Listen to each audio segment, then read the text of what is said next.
Hi friends, good morning. मैं Deepak Gupta mission सरकारी अड्डा में आप लोगों का स्वागत करता हूं। और जैसा कि हमने कल पढ़ा था वेन डायग्राम का टाइप 1, आज टाइप 2 पढ़ेंगे। उससे पहले कुछ बातें 2 लाइन हो जाए। कहते हैं कि जो अपने कदमों की काबिलियत पर विश्वास रखते हैं वो ही अक्सर मंजिल पर पहुंचते हैं। इसीलिए मेरे दोस्त, परेशान नहीं होना है, अपने आप पे भरोसा रखिए और मेहनत करते रहिए। जरूर एक दिन हम लोग सफल होंगे। तो आइए, ज्यादा टाइम बर्बाद नहीं करेंगे, हम लोग क्वेश्चन देखेंगे। कल टाइप 1 का देखे थे तो एक क्वेश्चन रिमाइंड कर लेते हैं। और पहला क्वेश्चन है कल का, देखिए जैसे था माँ, महिला, डॉक्टर। हम वेन डायग्राम का बता रहे थे तो इसका रिलेशन बताना है आपको, संबंध। तो पहला देखिए, आप ऑप्शन चेक कीजिए। सबसे पहला ऑप्शन में रिलेशन बताना है माँ, महिला, डॉक्टर। तो माँ आएगी, जो भी माँ होगी महिला के अंदर ही आएगी। ये महिला, ये माँ हो जाएगी। डॉक्टर बता रहा है तो कुछ डॉक्टर, तो ये तो नहीं होगा। जो भी, ऐसा भी तो हो सकता है कि कुछ माँ डॉक्टर भी हो सकती है। जितने महिलाएं हैं कुछ उसमें से माँ हो सकती है, सारी माँ भी हो सकती है। तो माँ कुछ डॉक्टर भी हो सकते हैं। ऐसी भी नहीं कोई जो माँ होती है वो डॉक्टर नहीं होती है, वो भी होती है। इसीलिए इसमें रिलेशन नहीं है माँ के अंदर, तो ये गलत हो जाएगा। और ये तो आप तो जान ही रहे, तीनों एक में है, ये हो नहीं सकता। ऐसा थोड़ा कि डॉक्टर सिर्फ महिलाएं होती है, कुछ ऐसा डॉक्टर होते हैं जो पुरुष भी होते हैं। तो ये सब तीन एक में है, इसलिए ये गलत हो जाएगा। आप तीसरा ऑप्शन देखिए तो तीसरा में आपका रिलेशन, ये महिला का डायग्राम हो गया, ये माँ का हो गया, ये डॉक्टर हो गया। तो कुछ ऐसे महिला होंगे जो डॉक्टर होंगे और कुछ जो होंगे पुरुष भी डॉक्टर हो सकते हैं। इसीलिए आपका ऑप्शन नंबर 3 सही होगा। और 4 में देखिए, इसमें तो कोई रिलेशन ही नहीं बन रहा है तीनों में, इसलिए ये गलत हो जाएगा। आइए आपको टाइप 2 में लेके चलते हैं। टाइप 2 का कुछ हम बताते हैं आपको थियोरी थोड़ा सा, उसके बाद आपको हम क्वेश्चन करवाएंगे। तो देखिए, और आप क्वेश्चन जितना हो सके प्रैक्टिस करते रहिए। क्वेश्चन प्रैक्टिस कीजिएगा उतना ही अच्छा रहेगा।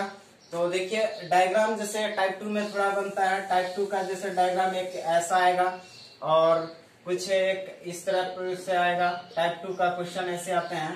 तो टाइप 2 में मान के चलिए एक ऐसा रहेगा कि कुछ विद्यार्थी जो होते हैं, मान के चलिए पिज्जा खाना पसंद करते हैं। पिज्जा छोड़िए, हमारे बिहार में तो लिट्टी चोखा ही चलता है। तो हिंदी मीडियम में लिट्टी चोखा ही लिख देते हैं यहाँ,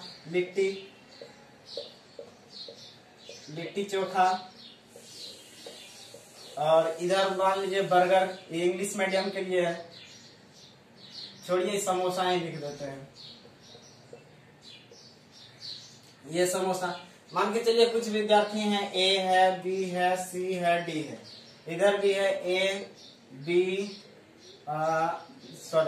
इधर दूसरा विद्यार्थी पी दे देते हैं, P Q R B common है। अब देखिए, जैसे मान के चलिए ए बी सी है, इधर लिट्टी चोखा खाने वाले हैं ए बी और सी डी। इधर हो जाएगा पी क्यू आर और डी। अब इसमें आपको ये देखना है, क्वेश्चन इसमें इस तरह से आता है। देखिए बी कॉमन है, तो इसका मतलब हम यहाँ से हटा देते हैं इसको। बी कॉमन है तो बी बीच में रख देते हैं। बी ऐसा विद्यार्थी है जो दोनों खाना पसंद करता है, लिट्टी चोखा भी खाना पसंद करता है, समोसा भी खाना पसंद करता है। आपको क्वेश्चन जैसे देगा, पूछेगा, ऐसे डायग्राम दे दिया रहेगा, बोलेगा इसमें से लिट्टी चोखा खाने वाले कौन है। तो ए भी लिट्टी चोखा खाएगा, सी भी खाएगा, डी भी खाएगा। बी ऐसा विद्यार्थी है जो दोनों खाना पसंद करता है। इसमें 50 क्यू आर दिया, ये तीनों केवल समोसा खाना पसंद करते हैं और कुछ भी नहीं खाते हैं। इस तरह से आएगा कॉन्सेप्ट, बस इतना ही है, थोड़ा सा दिमाग लगाना। इसमें जैसे रहेगा P Q R S T U B, इसमें से आपको ऐसा दे देगा डायग्राम। आपको सवाल पूछेगा कि बताइए कि कुछ भी यहाँ दे देगा, जैसे आम दे देगा, अमरूद दे देगा, यहाँ सेब दे देगा, कुछ भी नाम दे देगा। आपको पूछेगा कि इसमें बताइए कि तीनों फल खाने वाले कितने विद्यार्थी हैं। तो तीनों कौन खाता है, देखिए तीनों जो कॉमन होगा, देखिए ये है आपका सेब का डायग्राम, ये हो जाएगा आपका अमरूद का डायग्राम और ये हो जाएगा आपका आम का डायग्राम। तो इस तीनों में जो कॉमन होगा वही होगा। तो कॉमन देखिए यहाँ पे कॉमन आपका ये मिल रहा है, तो एस हो जाएगा जो तीनों फल खाना पसंद करते हैं। उसके बाद आपको पूछ देगा केवल आम खाने वाले कितने ऐसे विद्यार्थी हैं।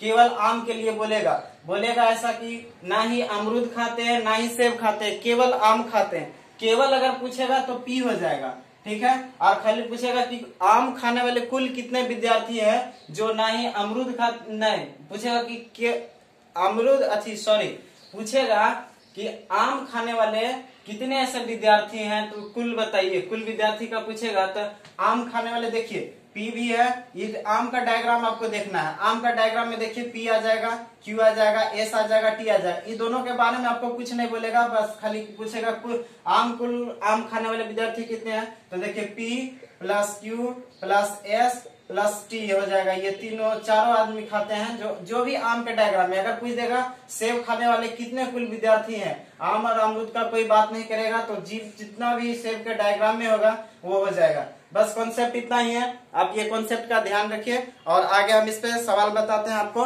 सवाल लिखते हैं बोर्ड पे। देखिए आपका क्वेश्चन बोर्ड पे है और टाइप नंबर 2 का क्वेश्चन है। कहता है ऐसे डायग्राम आपको दिया रहेगा एग्जाम में, आपको डायग्राम बनाया रहेगा। जो भी ये देखिए त्रिभुज के जो भी अंदर है ये सारे आपको बेरोजगार हैं। अभी तो हमारे भारत में पूरा बेरोजगारी का चल रहा है, तो ये बेरोजगार है त्रिभुज के अंदर। आपको वृत्त के अंदर जितने भी दिख रहे हैं ये सारे देखिए यहाँ शिक्षित लिखा हुआ है, आपको ऐसा ही एग्जाम में दिया रहेगा। उसके बाद ये देखिए आपको ये वर्ग का जो है ये आपको ग्रामीण क्षेत्र को दर्शाता है। तो क्वेश्चन देखिए कहता है, क्वेश्चन पूछेगा आपको कि कुल बेरोजगारों की संख्या जो शिक्षित है। आप इस तरह का सवाल में आप देखिए, ये सवाल को हम अच्छे तरह से बताएंगे, बहुत सारे ऐसे सवाल पूछे जाएंगे और सारे इसी पैटर्न पे रहते हैं। आप इसमें समझ जाइए, आपको कहीं दिक्कत नहीं होगी।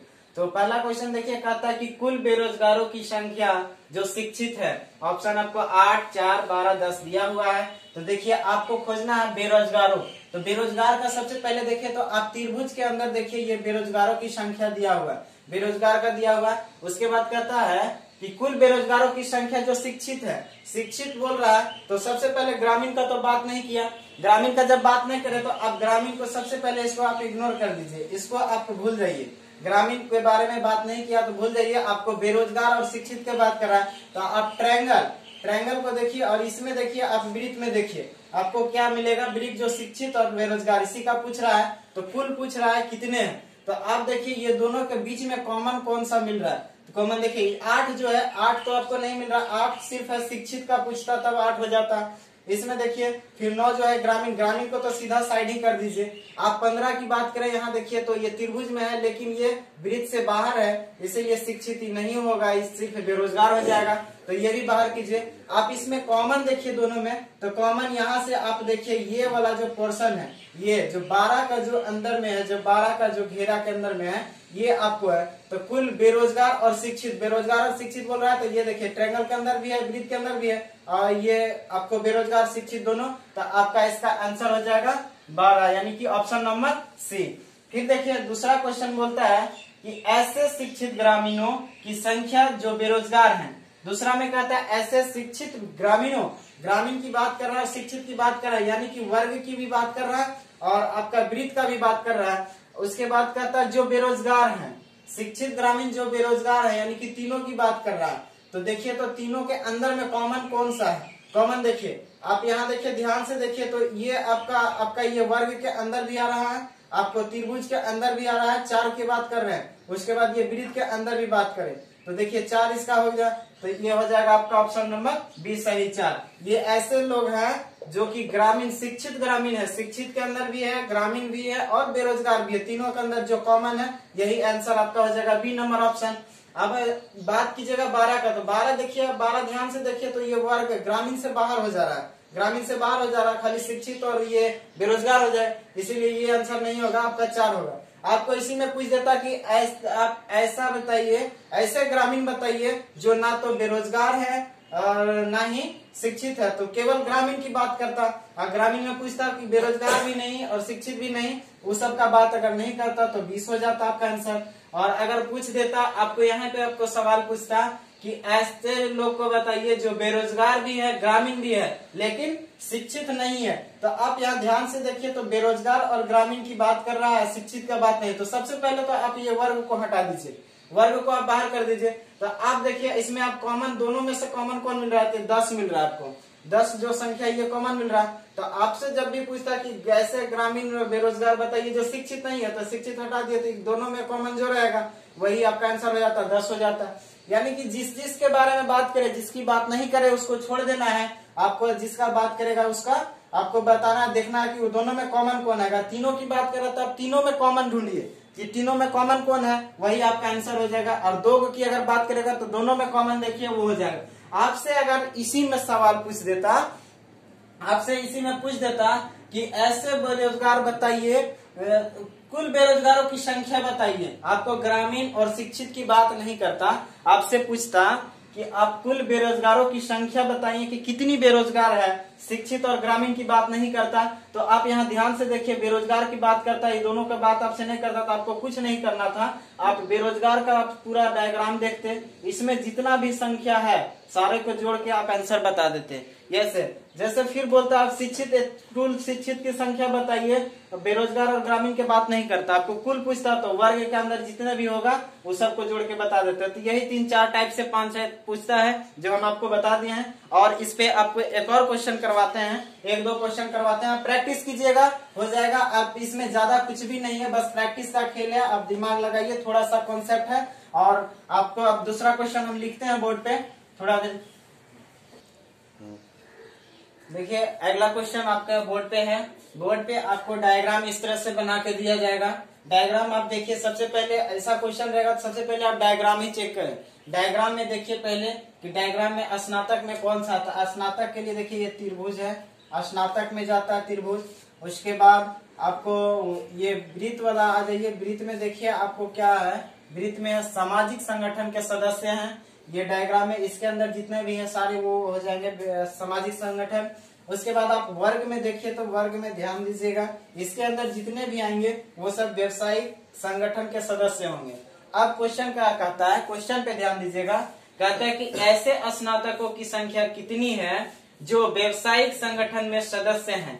आप देखिए स्नातक की संख्या पूछ रहा है कितनी है जो व्यवसायिक, आपको व्यवसायिक का पूछ रहा है, स्नातक की बात कर रहा है। 2 चीज आप ध्यान दीजिए, क्वेश्चन में जो बोलेगा आप उस पर पकड़ पहले कीजिए कि किसकी बात कर रहा है, किसका नहीं कर रहा है। आपको सामाजिक संगठन की बात नहीं किया, पहले क्वेश्चन में आप देखिए सामाजिक संगठन की बात नहीं किया, तो सबसे पहले आप सामाजिक संगठन जो वृत्त का जो एरिया है इसको आप भूल जाइए, इसको आपको देखना नहीं है, ठीक है। आप देखिए क्या आपसे पूछ रहा है, क्या पूछता है कि स्नातकों की संख्या जो व्यवसायिक संगठन, तो स्नातक और व्यवसायिक में देखिए कि कॉमन कौन है। आपको तो सामाजिक की बात नहीं किया तो आप सामाजिक को एकदम भूल जाइए। अब देखिए स्नातक के अंदर देखिए और व्यवसायिक के अंदर ये दोनों की बात कर रहा था, इसमें आप कॉमन देखिए तो कहाँ मिलता है, तो कॉमन आप एकदम गौर से देखिएगा, हम अंडरलाइन कर रहे हैं, आप यहाँ पे ध्यान दीजिएगा। यहाँ पे देखिए आपको ये जो एरिया है ये वाला देखिए ये दोनों में कॉमन है, ये है, तो आपका आंसर 7 हो जाएगा, जो दोनों में कॉमन है, तो आपका आंसर इस तरह से 7 हो जाएगा। दूसरा क्वेश्चन आपसे कह रहा है, दूसरे क्वेश्चन पे ध्यान दीजिए, कहता है कि कुल स्नातक की संख्या बताएं। कुल स्नातक की संख्या बताएं, आपको दूसरे के बारे में कुछ नहीं बोला, ऐसा तो नहीं बोला है कि आपको सामाजिक संगठन या व्यवसायिक संगठन को नहीं लेना है या कुछ लेना है, ऐसा कुछ नहीं सवाल में बोला कि कुल स्नातक। तो आप सीधा ये क्वेश्चन एकदम आसान है, सबसे आसान बोलता है कुल स्नातक, तो आप स्नातक को पहले डायग्राम देखिए कि कहां से कहां ये है, उसके बाद देखिए पूरा त्रिभुज में कुल स्नातक है। आपको ये दोनों की बात नहीं किया तो इसको छोड़ दीजिए, आप इस टोटल जोड़ दीजिए, तो 7 और 5 कितना हो जाएगा 12, 12 6 18 और 1 19, ये कुल स्नातक की संख्या पूछा तो आपको ये हो जाएगा ऑप्शन नंबर सी 19। और इसमें आपको 1-2 और क्वेश्चन पूछता है, जगह नहीं था इसलिए नहीं लिखे हैं, आपको हम बस बता देते हैं, आप समझ जाइएगा, तो आप ध्यान दीजिएगा, आप प्रैक्टिस आप जितना कीजिए, इसमें कुछ नहीं है ज्यादा, आप सभी लोग बना सकते हैं। अब देखिए इसमें जैसे आपको क्वेश्चन पूछ देगा कि ऐसे व्यक्ति का बताएं जो स्नातक भी है, सामाजिक संगठन के सदस्य भी है और व्यवसायिक संगठन के सदस्य भी है, तो ऐसे व्यक्ति को पूछेगा तो आप देखिए तीनों पूछेगा कि तीनों जो है कॉमन, आप तीनों में ढूंढिए सबसे पहले कॉमन कौन है। आप देखिए वृत्त का एरिया है, वृत्त का एरिया है, इसमें देखिएगा तो आप वर्ग का एरिया, एकदम ध्यान से देखिएगा, इसके बाद आपको समझ आ जाएगा, टेंशन नहीं है। फिर यहाँ देखिए आप स्नातक की एरिया को देखिए, स्नातक, अब ये तीनों की बात किया तो तीनों में कॉमन आपको ढूंढना, तो कॉमन आपको नजर आ रहा होगा, देखिए मेरा मार्कर जहाँ चलेगा आप ध्यान दीजिएगा, यहाँ से यहाँ जब चलेंगे ये एरिया वाला, ये तीनों में कॉमन है। और तीनों पूछ ही रहा है कि ऐसे व्यक्ति का बता जो स्नातक भी है, सामाजिक संगठन के सदस्य भी है, व्यवसायिक संगठन के सदस्य भी है। तो ये आपका एरिया ये 5, तो इसीलिए इस तरह से आपका 5 आंसर हो जाएगा जब तीनों की बात करेगा। अगर आपसे पूछ देगा केवल सामाजिक संगठन के सदस्य कितने, केवल पूछेगा कि केवल सामाजिक संगठन, तो केवल के अर्थ दूसरा हो जाता। तो केवल पूछेगा तो आपको ये सब जो भी रहेगा ये सब नहीं लेना है, स्नातक भी नहीं लेना है, व्यवसायिक संगठन को भी नहीं लेना है। इसका जब भी आएगा तो ये सब छोड़ देना। जैसे केवल पूछा तो केवल जो वृत्त में होगा, केवल सामाजिक संगठन की बात करेगा तो जो वृत्त में होगा इसमें दूसरा कोई डायग्राम नहीं होना चाहिए। जैसे 3 है तो इसका आंसर 3 हो जाएगा। केवल की बात करें और यही अगर पूछ देता कि कुल सामाजिक संगठन के सदस्य कितने हैं, तो ये टोटल को जोड़ देते जितना वृत्त के अंदर आता। तो इस तरह से सवाल आपको आता है, आप प्रैक्टिस कीजिए। और अगर क्वेश्चन नहीं बनता है तो हम लोग का चैनल है मिशन, ये टेलीग्राम पे मिशन सरकारी अड्डा पे, उस पे आप क्वेश्चन भेजिए, आप जुड़िए, उस पे आपको क्वेश्चन का सोल्यूशन मिल जाएगा। ठीक है। और आपको अगला क्वेश्चन और करवाते हैं, 1-2 डिजिट से आता है, उसका आप क्वेश्चन करवाते हैं। अभी देखिए आपको बोर्ड पे हम लिखते हैं क्वेश्चन। देखिए अगला क्वेश्चन आपको एक डिजिट से भी आता है इसमें वेन डायग्राम में। और डिजिट का आपको हम 2 तरह का सवाल करवाएंगे। इसमें 2 तरह से आता है, एक ओवरलैपिंग का आता है, एक नॉन ओवरलैपिंग का क्वेश्चन आता है। हम अभी सिंपल वाला लिया नॉन ओवरलैपिंग का, इसके बाद आपको एक ओवरलैपिंग का सवाल करवाएंगे। और वेन डायग्राम डिजिट का भी एक चैप्टर है मैथ में, जो आपको सुमन सर पढ़ाएंगे अच्छे तरीके से, बहुत ज्यादा उसमें थोड़ा कॉम्प्लिकेटेड आता है, तो वो मैथ में आता है। इसमें नॉर्मल क्वेश्चन आता है जो हम बता रहे हैं, और बाकी सुमन सर पढ़ा देंगे आपको मैथ के क्लास में। और देखिए आपको ये सवाल है, इस तरह से आपको डायग्राम दिया रहेगा। यहाँ देखिए टोटल दे देता है संख्या पेपर पढ़ने वाले को। आपको 85 जो है केवल द हिंदू पढ़ते हैं, 200 जो है इंडियन एक्सप्रेस पढ़ते हैं, केवल 200 विद्यार्थी जो है। 60 जो है ये दोनों में डायग्राम जो गया है, ये देखिए ये डायग्राम जो बन रहा है, इसमें दोनों 60 जो ऐसे हैं जो दोनों पेपर पढ़ते हैं, इंडियन एक्सप्रेस भी द हिंदू भी पढ़ते हैं। तो क्वेश्चन क्या कहता है, क्वेश्चन पहले पढ़िए आप लोग। कहता है कि दिए गए विवरणों के आधार पर कोई भी समाचार पत्र न पढ़ने वाले लोगों की संख्या कितनी है। लोगों की संख्या बताना है कितनी है, ना पढ़ने वाले, यहाँ गौर कीजिएगा। कहता समाचार पत्र ना पढ़ने वाले, ये देखिए ना पढ़ने वाला का बताना है, ये पढ़ने वाले की संख्या दिया है, ना पढ़ने वाले के बताना है। तो नॉन ओवरलैपिंग का क्वेश्चन है। तो देखिए टोटल यहाँ दिया 420, आप देखिए पढ़ने वाले कितने हैं 200 और 85, ये दोनों को ऐड कीजिएगा, 200 और 285 का ऐड कीजिएगा तो हो जाएगा 285 टोटल हो जाएगा। अब 285 पढ़ने वाले हैं, तो यहाँ है टोटल की संख्या, पढ़ने वाले 285 है, तो पढ़ने टोटल में से घटा दीजिए। तो 420 में जब घटाएंगे हम 285 तो आपको आ जाएगा 135 ऐसे विद्यार्थी हैं जो द हिंदू ये कोई भी पेपर नहीं पढ़ते, द हिंदू में कोई भी पेपर नहीं पढ़ते, तो 135 से इसका आंसर हो जाएगा। और इसके बाद नॉन ओवरलैपिंग का सवाल ऐसे ही, टोटल जो दिया रहेगा जो पढ़ने वाले हैं दोनों का इसको जोड़ के इसमें से घटा दीजिए, आपका आंसर आ जाएगा। आपको इसके बाद एक ओवरलैपिंग का सवाल बताते हैं बस। तो देखिए अगला क्वेश्चन है, ये ओवरलैपिंग का सवाल है। आपको ओवरलैपिंग और नॉन ओवरलैपिंग पहचानने का भी तरीका हम बता देते हैं कि कैसे पता चलेगा कि ये ओवरलैपिंग है ये नॉन ओवरलैपिंग है।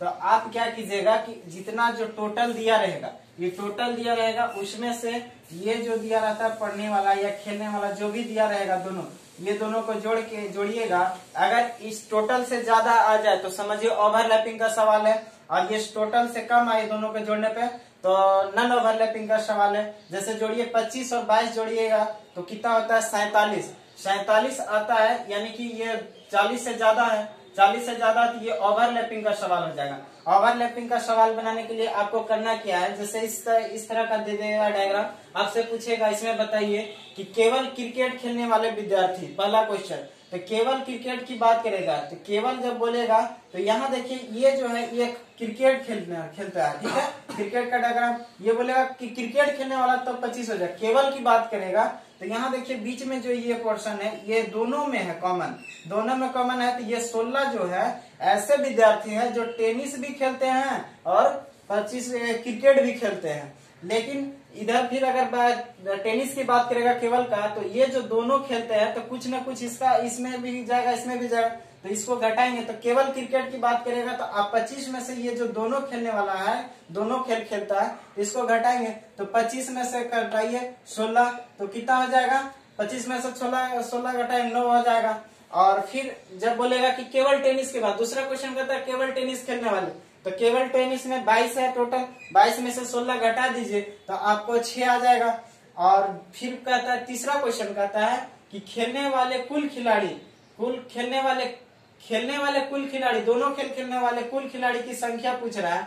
तो कुल जब पूछ रहा है तो देखिए केवल क्रिकेट खेलने वाला 9 निकला हमारा, और केवल टेनिस का 6 निकला है, और दोनों जो खेल रहा है दोनों खेल खेलता है 16, तो ये टोटल को जोड़ दीजिए तो 9 16 और 9 16 और 6 को जोड़िएगा, 9 16 6 को जोड़िएगा तो आपका आ जाएगा कितना, 31 आ जाएगा। ये आपका टोटल खेलने वाले खिलाड़ी।